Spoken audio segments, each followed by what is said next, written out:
Word of the day. Look, the light's in the wrong place. There we go. Let's get it in the right place. There we go. What a mess. What a mess. I think I've knocked it. Welcome to Backchannel. I'm Anthony Davis. I hope you enjoyed Word of the Day. I hope you won something, maybe a voucher or something that is going to enable you to come back next week and win again. That would be fun, wouldn't it? I'm Anthony Davis. This is The Anthony Davis Show. Great to see you. You are here with us live on Backchannel. It's the only play on your Echo device where you can watch and listen to live shows and chat with hosts in real time. So this is The Anthony Davis Show. My name's Anthony Davis, and you can catch me here every weekday, Monday through Friday, between 9 a.m. and 11 a.m. Pacific. That's 12 and 2 Eastern. And how do you get involved? Well, it's easy. You just send us a message. You can ask questions, chime in on what we're talking about, anything else you want to send our way. If you can see me right now, then you're watching on an Echo show or Fire TV. So the magic word is say. We'll we've given a new name to, she who must be obeyed. The Echo speaker. We'll call her T-Rex A. T-Rex A.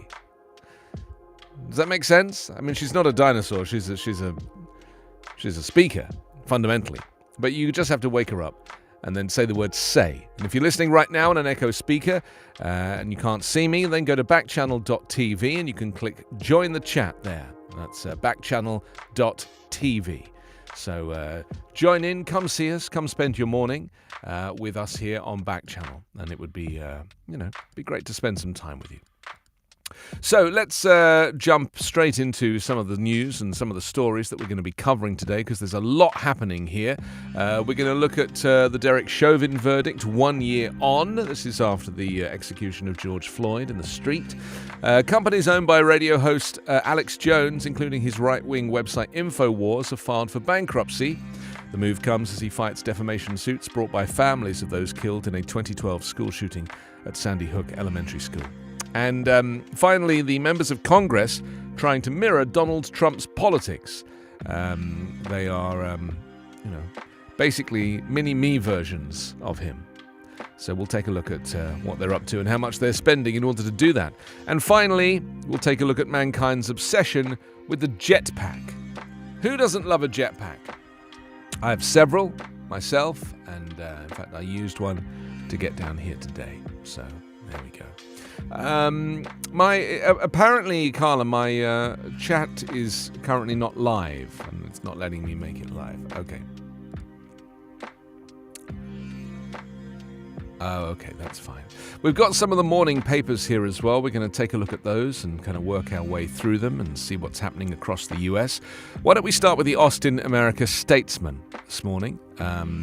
They lead with masks now a choice at airport. Some passengers happy to be free of them. For others, better safe than sorry, is the argument. It says a grin spread across Rebecca Dusenberry's unmasked face while she stood in the baggage claim area of Austin Bergstrom International Airport on Tuesday, as she spoke of her adventures in the Galapagos Islands during her golden anniversary trip with her husband.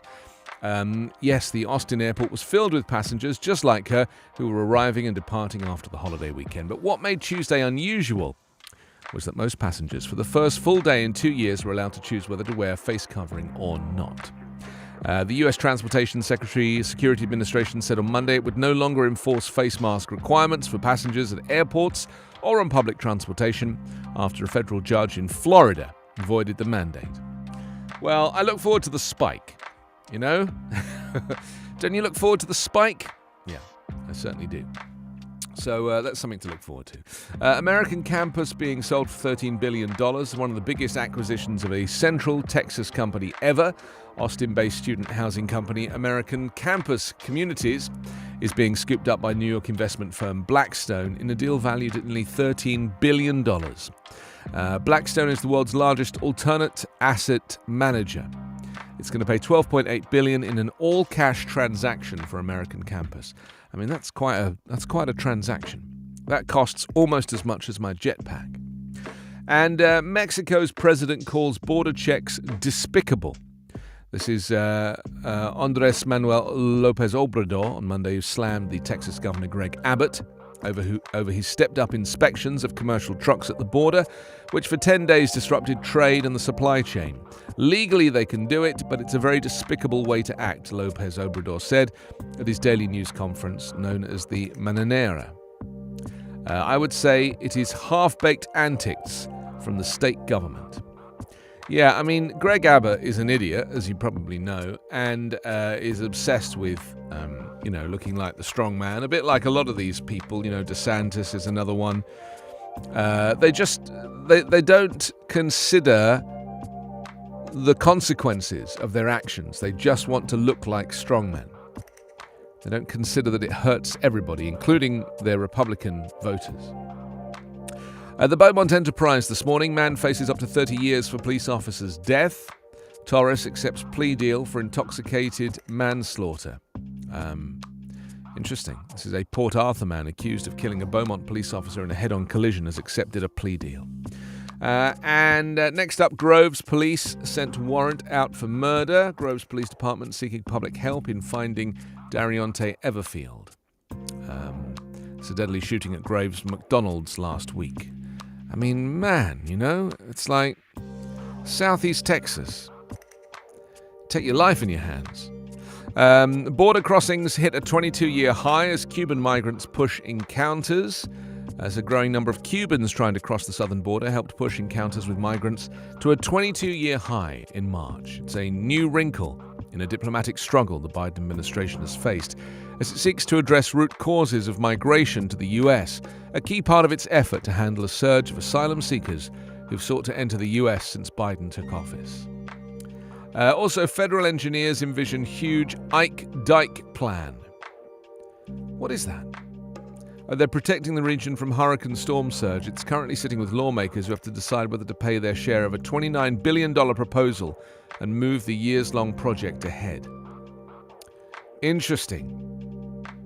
Yeah, it's basically infrastructure, isn't it? Galveston Island, where the Gulf Coast Protection District members made a series of stops, each with unique concerns. A series of towering gates will cross the mouth of Galveston Bay.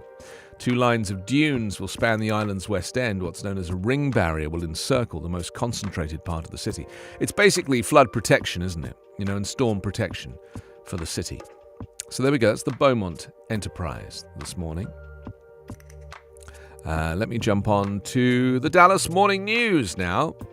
We're whizzing through these like a professional, which is not a word that's ever been used to describe me in the past. More of a fill-in. He's a good fill-in. Get him to fill in.